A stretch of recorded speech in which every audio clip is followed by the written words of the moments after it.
Hey everybody, welcome back to another video. Does anyone here have a game that they just neglected to beat?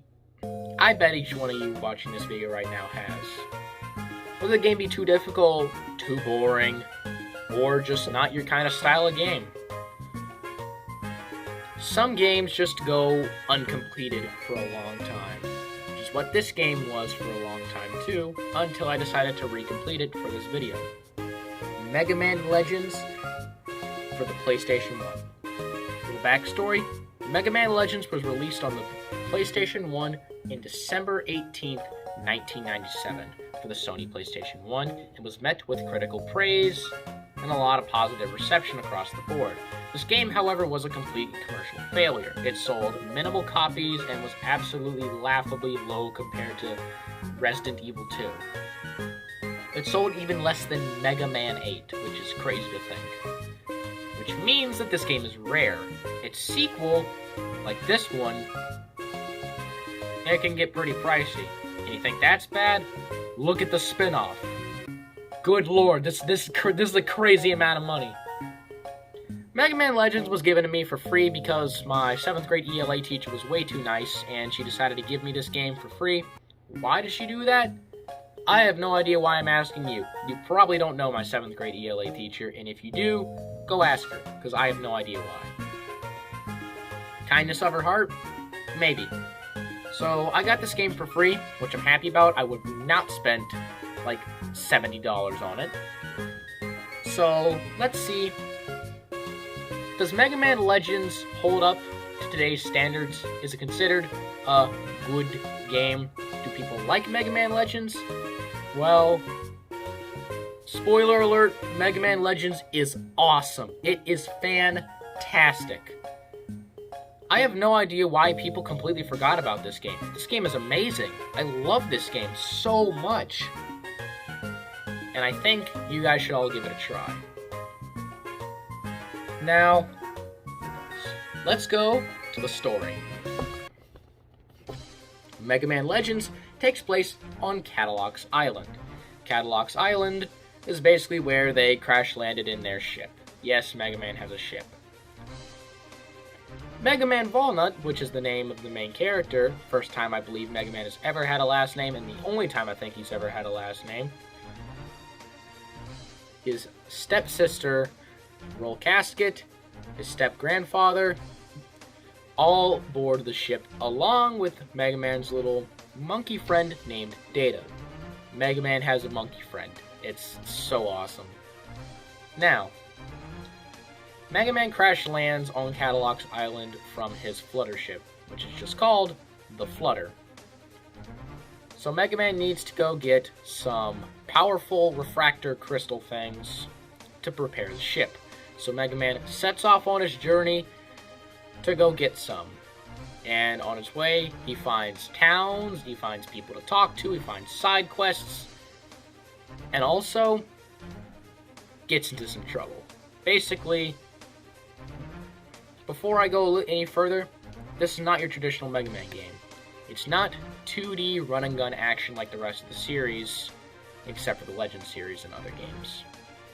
Fully 3D polygonal game with 3D-esque controls. Came out before the DualShock did, so can't hold it against it for having kind of crap controls, which is what people complained about the game for the longest time. The controls aren't that bad. You look in certain directions with the L1 and R1 buttons. You want to look left, hold L1. Want to look right, hold R1. Simple as that. So stop complaining about the controls. They are not difficult to grasp a hold of too. So, Mega Man explores Catalox Island, and he runs into the Bonds. Now, the Bonds are basically the bad guys of the series, but they don't really take themselves all too seriously.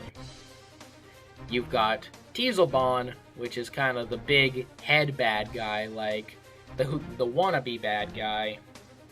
Tronbon, which is one of the most recognizable characters in the Mega Man franchise as a whole. People automatically know what game Tronbon is from. She's just got such a Mega Man Legends design to her.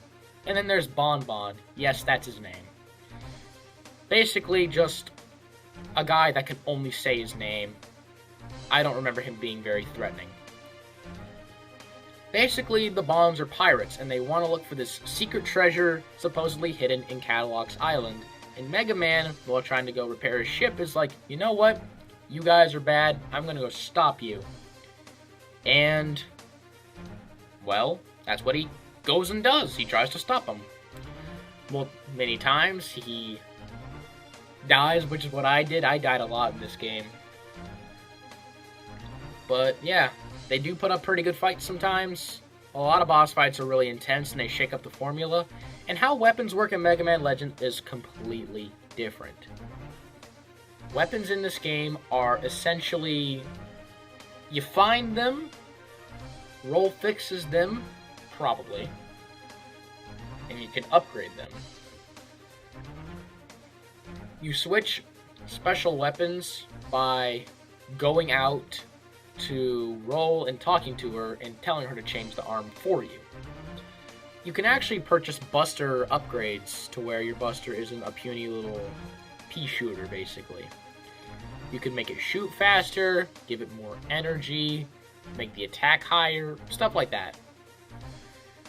By the end of the game, I had attack and energy extremely maxed out with everything else being very little. So I was able to do a lot of damage very consistently, but I had a super slow fire rate, which is not what I would recommend. Don't be like me. Try and get the fast pellets. They're really good. So, has this game aged well in the visual department? In my opinion, it is a pretty pleasant game to look at. The characters are very vibrant. They have full voice acting. The game just looks good. I like the way this game looks. It's very nice. That's really all I can say about it. It just looks really nice. I like the way that this game looks. It looks way better than Final Fantasy VII. Yeah, I said that. Final Fantasy VII came out the same year this one did, and this one far exceeded the visual expectations. I would have thought this game looked terrible, but actually, looks really good. I like the OST to this game. It's not great. It's good. I really like it, but it's not going to replace Final Fantasy VII or something like that. It's not on that level of great. So Mega Man makes his way around Catalog's Island, trying to find the Bonds and defeat them. But the Bonds, like I said, don't take themselves seriously. Like, they're not the big, crazy, evil, bad guys that are always bad and have no form of character development. Kind of like Sephiroth. Sorry, Final Fantasy VII fans, if I'm getting you all a little mad, but Sephiroth had no character development, I'm sorry. The Bonds are actually very lighthearted, but just, they want to get this treasure really badly. Eventually, by the end of the game, the Bonds do help you out once and kind of double-cross you a little bit. So, is the gameplay fun? Yeah, I love it. I love the gameplay of this game. It kept me so engaged throughout the entire experience. I love this game so much. Its gameplay is great, and the story, relatively as well. But this is where we come into my biggest caveat with this game. Its currency system. Now, I kind of praised the whole weapon selection system and part system. I think it's magnificent. The only issue is getting the money to buy it. There's not all too many things you can do that gives you a lot of Zenny, which is what the currency in Mega Man Legends is called. Yeah, there is very, very little things you can do aside from grind dungeons at the end of the game or play certain mini-games. That's kind of your only option. So that means consistently replaying levels multiple times just to get enough Zenny to purchase certain things.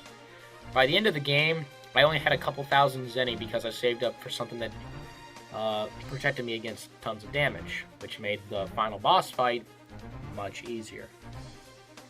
Which is what I think I'm going to go over now. Basically, Mega Man makes it to the main gate.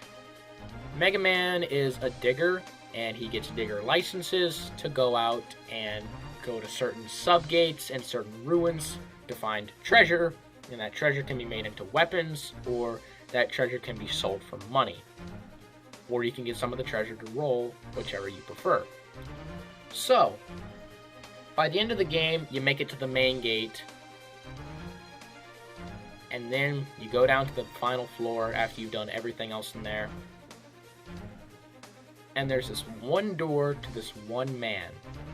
His name is Juno. Juno, he doesn't seem very threatening. He just seems like a robot that's always happy. He's got his eyes closed, he smiles, and he talks to Mega Man like, I've seen you before, I know who you are, don't worry about it, your number, blah blah blah, whatever. And then he says, I must have been woken up for something. Maybe it's the life form surrounding the island. And he goes on saying how this life form needs to be eliminated. And Mega Man's like, you're not talking about the people of Cadillac's Island, are you?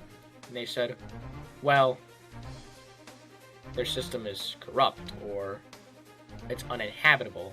It must be destroyed. So they have this little super weapon in the sky called Eden. And basically what Eden's going to do is kill everyone on Cadillac's Island, because Juno thinks that that's the right thing to do. So he basically zaps Mega Man and keeps him stuck in place so he can run to the main control room to set up Eden. Tron and Teasel, which is the name of the bonds like I said earlier, save Mega Man. They're like, hey, listen, I know we're the bad guys, but that guy in there is really bad. You need to go get him. So you finally find Juno, and in my opinion, this is where the hardest boss in the entire game comes in. And he's super difficult, he's really fast. I died so many times to him. But basically, you defeat Juno, and Data, which is the name of the little monkey friend on the ship, decides to come in and save you somehow. It's weird, but that's what he does. And then Mega Man leaves.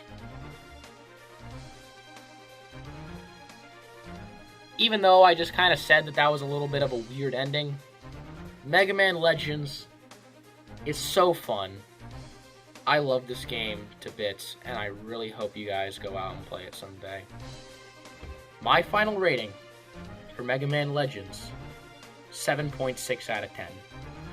There's a lot of things I loved about this game, and there were a couple of things that I didn't.